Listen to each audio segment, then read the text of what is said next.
My name is Blackberry. The first place I remember was a large, pleasant meadow. I was too young to eat grass, so I lived on my mother's milk. There were other young goats in the meadow. I loved to run and play with them. You come from a fine family, my mother said. I hope you do your work well and never learn the bad ways. One day, a pack of dogs raced across the field. Many men followed on horseback. They are hunting a rabbit, my mother explained.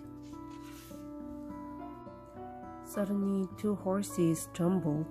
Their rider fell head over heels to the ground. A beautiful black horse lay mowing on the grass. A doctor came. He shook his head. His leg is broken. Suddenly, a gun went off. Bang. Then all was still. The black horse didn't move. I knew that horse, my mother said quietly. His name was Roy. That was all she said, but she never went to that part of the meadow again.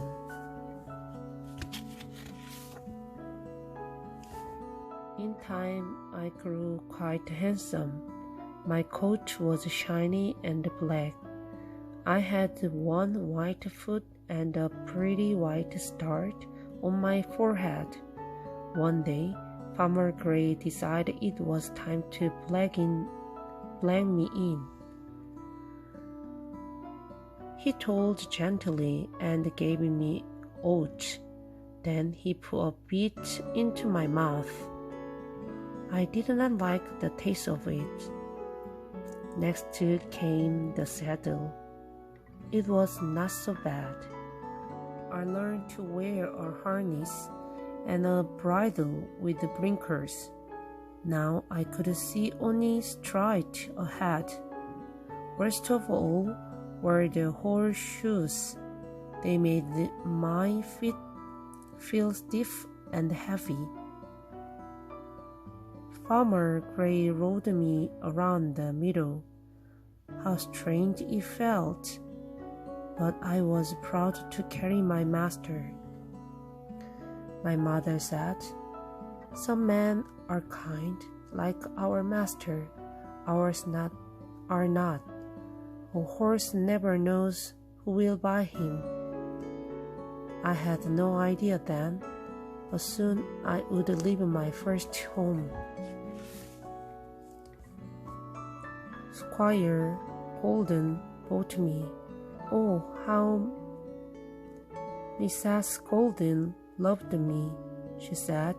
He's such a beauty with his black coat and sweet face. Let's call him Black Beauty. John the groom stared at me. Why, he looks just like our old Roy. Didn't you know? Said the Squire Golden. They had the same mother, so Roy was my brother. No wonder my mother was so sad that day. Horses have no family, I thought. At least not after they are sold. One night, I woke to hear John calling, "Wake up, Black Beauty. Mrs. Golden is very sick. We must race to get the doctor." The air was frosty and the moon was bright. For 7 miles I ran like the wind. At last we reached the doctor's house in town. "My son has taken my horse," the doctor told John. "May I ride yours?" John stroked my neck. He knew I was hot and tired, but at last he said, "I guess there's no other way. so the doctor jumped in the saddle and off we went. By the time we got home, I was covered with sweat. My legs were shaking. A young boy named Joy Green led me to the barn. Joy was new. He did not know what to do. Joy did not put my blanket on me. He gave me cold water. John would have given me something warm to drink. I lay down and tried to sleep. I could not stop shaking. I wished for John, but he had not walked all the way back from town. Just before dawn, John came. "Beauty!" He cried and ran to my side. He covered me with a warm blanket and made me something warm to drink. Even so, I was sick for a long time. Every day, young John Green came to see me. "Poor Black Beauty," he said. "Did you know you're safe? Mrs. Golden's life?" How glad I was to hear that. Joy Green worked hard to learn the right way to care for the horses. Soon, I got better. But Mrs. Golden was never the same, the doctor said. She and Squire Golden must move to a warmer place. And so I was sold again. My new owner was an Earn. He changes my name to Baron. On the first day, a horse named Ginger, and I was hooked to a fine carriage. Soon the Earn's wife stormed down the steps. "Pull those horses has higher," she shouted at the groom. The groom tied my reins. Oh, how the bit caught my mouth! The Ginger would not stand for it. She began to fight and kicked. The Earn was so angry. He sent the Ginger away. From then on, I worked alone.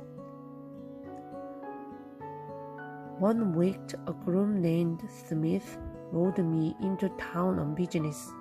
It was dark when we headed home. He did not see that I had loose shoes. Smith whipped me to go faster and faster. Then my shoes flew off. The rough stones cut into my hoof. Soon the pain was too much to bear, and I stormed to my knees. Smith fell to the ground. The next day the doctor came. "This horse will be able to work," he said, "but he will always have those scars." The Earn flew into a range. "I will not keep a scarred horse in my stables," and so I was sold again. I was lucky. A man with kind eyes bought me. He did not care about the scars. The man's name was Jerry, and he decided to call me Jack. Jerry took me home to London. What a fancy big city it was. I had never seen so many horses and carriages, or so many people. Jerry turned down a narrow street of poor-looking horses. Suddenly, a door flew open. Out ran his family to greet me. "What a beauty!" his wife cried. The children kissed me and patted me. I thought I was going to be happy at least. At last, Jerry won a cab. Rich people in fine clothes paid us to drive them around. It was hard work at first. I was not used to the busy streets of London, but Jerry was a good driver. We made a fine team. "Good job, Jack," he would always say. Soon it was Christmas, but there was no holiday for us. We took some fine gentlemen to a party. It was bitter cold and we had to wait and wait. I was long past midnight when we got home. They led me back to my shadow. Jerry had a bad cough, but still he took time to care for me. After that night, there was no work for days. Jerry was too sick. At last, we grew stranger, but the doctor said he could not drive his cab anymore. Jerry and his family made plans to move to the country. At first I was so excited, but then I learned that Jerry and his family could not take me with them. It broke my heart to say goodbye. After that, I was sold many times. Each time I had a new name. One master was a man named Skinner. He owned cats. One evening, Skinner picked up a large family. They had so many boxes and bags. "Oh, Papa," said the little girl, "this poor horse cannot pull all of our things." "Sure he can," Skinner said. I was so tired. I had not eaten or rested all day, but I did my best. We came to the big hill. The load was so heavy. Skinner pulled hard on the reins. When I slowed down, he got angry and whipped me. Finally, I could not take another step. I fell to the ground.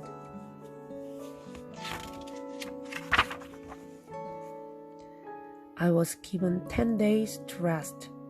Then Skinner sent me to a horse fair. This time I was put in with the old broken-down horses. This horse was seen better days, an old gentleman said. He must have been a beauty when he was young. Poor thing, said his grandson. Really? Can we buy him? I was sure he will grow young in our meadows. The old man laughed. You love horses as much as me. Then he pulled out his purse.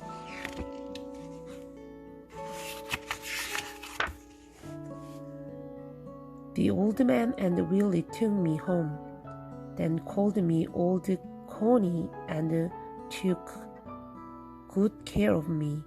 I ran free in their meadow. By spring, I was strong enough to pull a small cart. You were right, Willie, the old man said. He is growing young.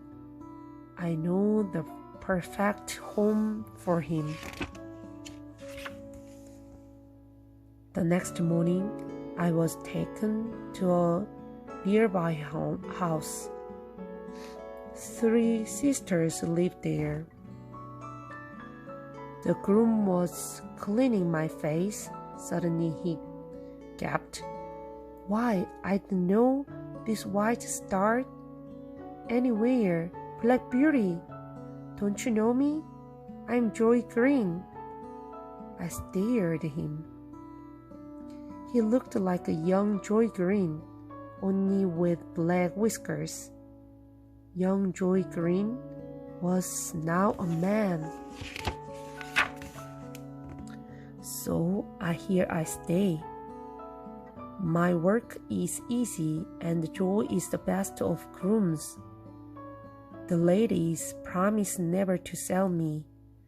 Best of all, everyone calls me by my old name again, Black Beauty.